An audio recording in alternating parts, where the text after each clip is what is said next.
મિત્રો, અમદાવાદ જિલ્લાના દસક્રોઈ તાલુકાના વિંઝોલ ગામમાં સ્વયંભૂ ધનપાલેશ્વર મહાદેવનું મંદિર આવેલું છે.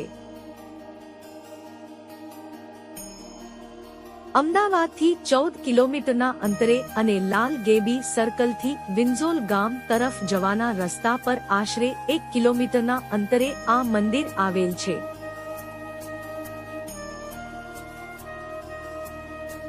એવું કહેવાય છે કે 800 વર્ષ પહેલા વિજા નામનો એક ગોવાળ ધનપાલ નામના શેઠની ગાયો ચારવા માટે અહીં આવતો હતો. એમાંથી એક ગાય જ્યાં શિવલિંગ છે ત્યાં જાતે જ દૂધ ઝરી જતી હતી. પછી વાણિયાને એમ લાગ્યું કે ગોવાળ એની ગાયને દોહીને લાવે છે.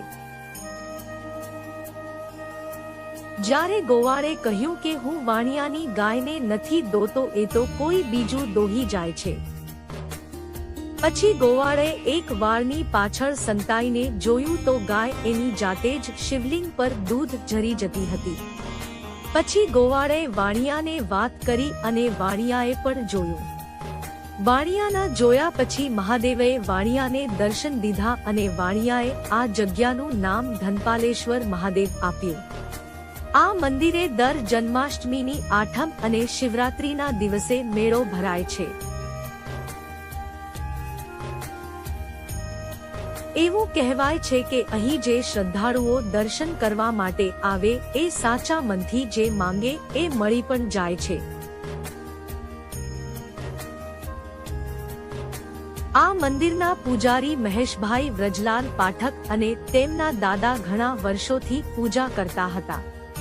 મહેશભાઈ દેવલોક પામ્યા પછી અત્યારે તેમના બંને પુત્ર હિમાંશુભાઈ પાઠક અને ભાસ્કરભાઈ પાઠક સેવા કરે છે.